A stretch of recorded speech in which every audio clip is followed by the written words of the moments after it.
मागे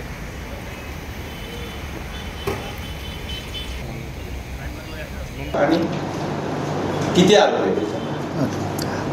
दिनांक 2/7/24 रोजी फिर्यादी भवरलाल पुराजी चौधरी राहणार कळवा यांनी पोलीस ठाण्यात फिर्याद दिली की त्यांच्या मालकीचे आयजी ज्वेलर्स नावाचे दुकान असले दिघा परिसरात असलेले दुकान रात्री एक अज्ञात चोरट्यांनी फोडून त्यांचा काही माल चोरून नेले त्यांनी आमच्याकडून फिर्याद दिली.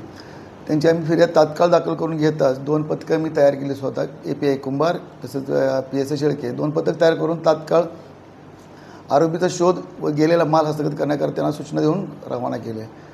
त्यानंतर दुपारी काही गुप्त बातमीदारामार्फत आम्हाला बातमी भेटली की सदरचे गुन्हेगार एका ठिकाणी आहेत असं माहिती आम्ही ते त्या ठिकाणी सापळा रचला.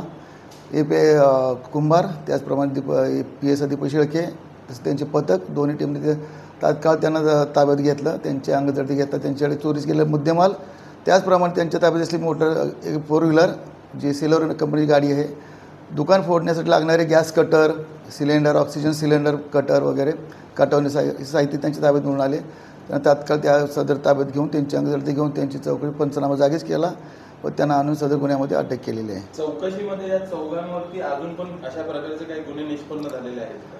सदर आरोपीवरती गुन्हे निष्पन्न झालेले आहे, परंतु सदरचे गुन्हे ठाणे शहर आयुक्तालयामधून कळवा इकडे त्यांच्यावरती गुन्हे दाखल आहेत. नवी मुंबई पोलीस आयुक्तालय अजून त्यांच्यावरती एकंदरीत त्यांचा पहिलाच आपल्या हद्दीतला गुन्हा आहे. एकंदरीत बघितलं तर हे चौघही ठाण्याचेच आहे, फक्त गुन्हा करायसाठी नवी मुंबईमध्ये आलेला सगळं निष्पन्न झालं का? यांनी रेकी पण केलेली आहे आधी या ठिकाणी? रेकीचं सांगता येणार नाही, परंतु ती जाणीवपूर्वक आपल्या हातीत गुन्हा करायलाच आलेले होते. कारण त्यांच्याजवळ मिळालेल्या साहित्यावरून तर असं निष्पन्न होतं की गॅस कटर, ऑक्सिजन, गाठवणी वगैरे साहित्य घेऊन एक गाडी घेऊन 4 लोक एखाद्या ठिकाणी येतात. त्यांचा उद्देश हाच होता की ज्वेलर्स दुकान फोडून किमती वस्तू घेऊन जायचं, त्यांचा हा इरादाच असल्याने त्या हिशोबानेच आलेले होते ते.